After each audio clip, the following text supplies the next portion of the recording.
আসসালামু আলাইকুম ওয়া রাহমাতুল্লাহি ওয়া বারাকাতুহু। আজকে আমরা কার্য ব্যবস্থাপনার সাজেশন দিব।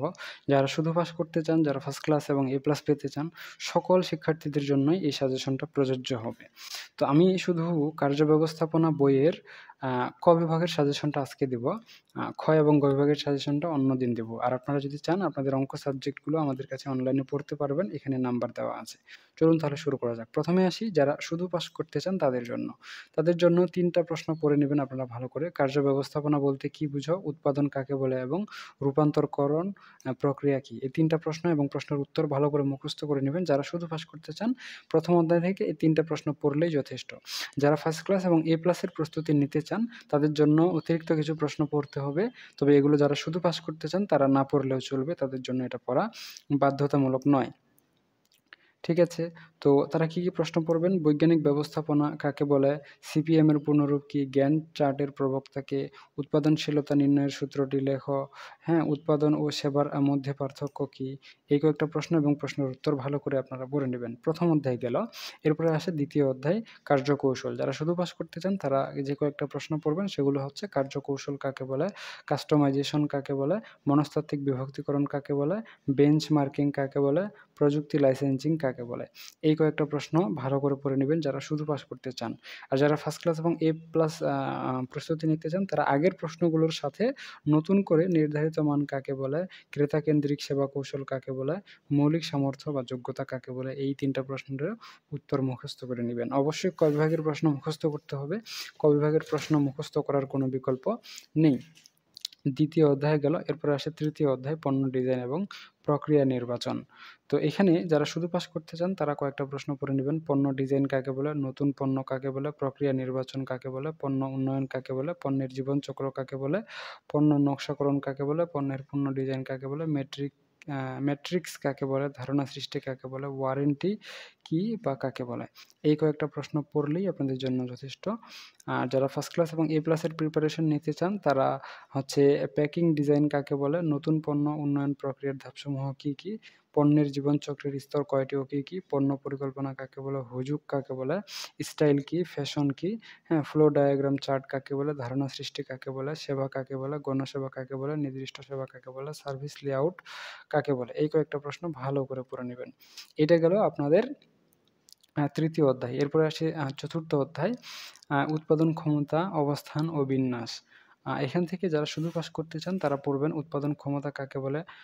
ঠিক ক্ষমতা, দক্ষতা বলতে কি বুঝো? উৎপাদন অবস্থান কি? স্থির বিন্যাস কাকে বলে?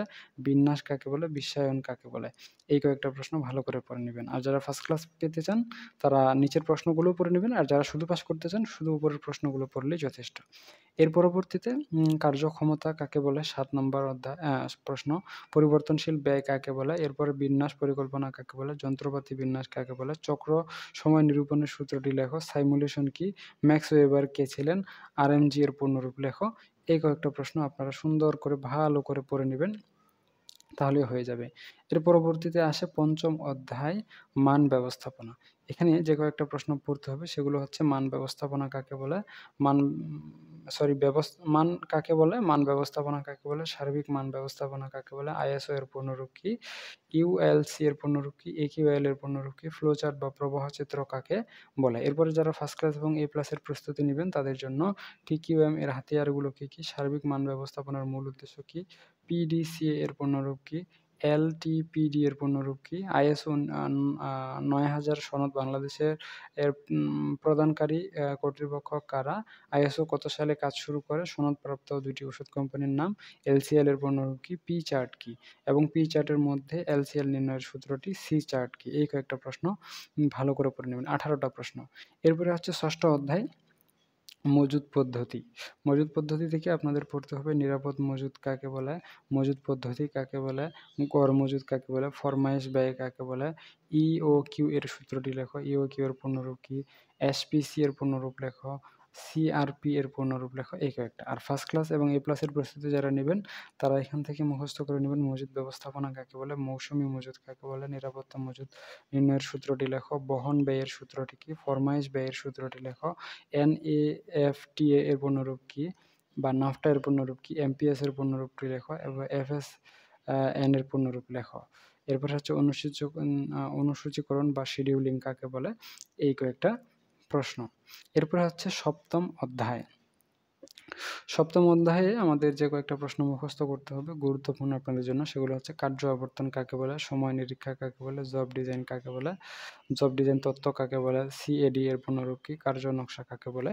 আর যারা এ প্লাসের প্রস্তুতি নেবেন, ফার্স্ট ক্লাসের প্রস্তুতি নেবেন, তাদের জন্য পূর্ণ প্রকৌশলীকরণ ধারণার প্রবক্তাকে, সিনথেসিস কাকে বলে, হ্যাঁ, পিএমটিএস এর পূর্ণরূপ লেখো। এরপরে হচ্ছে ইএসটিডি এর পূর্ণরূপ লেখো, প্রমাণ সময়ের সূত্রটি লেখো, কার্য পরিমাপের আদর্শ সময় কাকে বলে, কার্য নকশার ক্ষেত্রে 6টি ডাব্লিউ বলতে কি বুঝো, জব ডিজাইন কাকে বলে।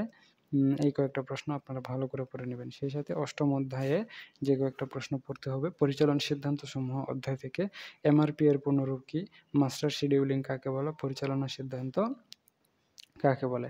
আর এ প্লাস এবং ফার্স্ট ক্লাসের জন্য সমষ্টিগত পরিকল্পনা কাকে বলে, লিনিয়ার প্রোগ্রামিং কাকে বলে, ব্যাকলগ কাকে বলে, এলওবি এর পুনরূপ লেখো, সিপিএম এর পুনরূপ লেখো, গ্যান্ট চার্ট কাকে বলে, পিভট কলাম কাকে বলে, পিভট উপাদান কাকে বলে, সিদ্ধান্ত বৃক্ষ কাকে বলে, লজিস্টিক্স কাকে বলে। এই কয়েকটা প্রশ্ন আপনারা সুন্দর করে পড়ে নেবেন। এরপরে হচ্ছে সবার শেষে লাস্ট অধ্যায়, বাংলাদেশের কার্য ব্যবস্থাপনা। তো এই অধ্যায় থেকে যে কয়েকটা প্রশ্ন শুধু পাসের জন্য আপনারা পড়বেন, সেগুলো হচ্ছে জিডিপি কাকে বলে, ইপিজেড এর পূর্ণরূপ লেখো, কার্য ব্যবস্থাপনা কাকে বলে। ফার্স্ট ক্লাস এবং এ প্লাসের প্রস্তুতির জন্য বিজেএমসি এর পূর্ণরূপ লেখো, এফডিআই এর পূর্ণরূপ লেখো, বিএসইসি এর পূর্ণরূপ লেখো। ঠিক আছে, এর পরবর্তীতে টিসিবি এর পূর্ণরূপ লেখো, কুটির শিল্প কাকে বলে। এই কয়েকটাই আপনাদের জন্য গুরুত্বপূর্ণ। মোটামুটি আপনাদের এই বইটা এখানেই শেষ। আশা করা যায় ক বিভাগের সাজেশনটা আপনাদের পূর্ণাঙ্গ দেওয়া হয়েছে। আর আপনারা যদি এভাবেই অন্যান্য সাজেশনগুলোও চান, সেক্ষেত্রে আমাদের চ্যানেল এবং আমাদের প্রোফাইল ফলো দিয়ে রাখেন, চ্যানেল সাবস্ক্রাইব করে রাখেন, আপনাদের অন্য সাবজেক্টের সাজেশনগুলোও এভাবে দেওয়া হবে। এবং আপনারা যদি আমাদের কাছে আপনাদের যে অঙ্ক সাবজেক্টগুলো রয়েছে, যেমন বিজনেস স্ট্যাটিস্টিক্স, হ্যাঁ, তারপরে taxation in Bangladesh, management accounting, এই সাবজেক্টগুলো যদি আপনারা আমাদের কাছে অনলাইনে প্রাইভেট ব্যাচ এর মাধ্যমে প্রাইভেট পড়তে চান, তাহলে আমাদের কাছে অনলাইনে প্রাইভেট পড়তে পারবেন একদমই নামমাত্র ফি দিয়ে, একদমই কম সময়ে গুছিয়ে প্রস্তুতি নিতে। আমাদের প্রাইভেট ব্যাচটা আপনাদের জন্য খুবই খুবই খুবই বেনিফিশিয়াল হবে বলে আমি আশা করছি। তো ঠিক আছে, আজকে এ পর্যন্তই। সকলেই সুস্থ থাকুন, ভালো থাকুন, আর আমাদের সাথেই থাকুন। আপনাদের সাথে দেখা হবে নেক্সট পর্বে অন্য কোনো বিষয়ের সাজেশন নিয়ে। ততক্ষণ পর্যন্ত খোদা হাফেজ।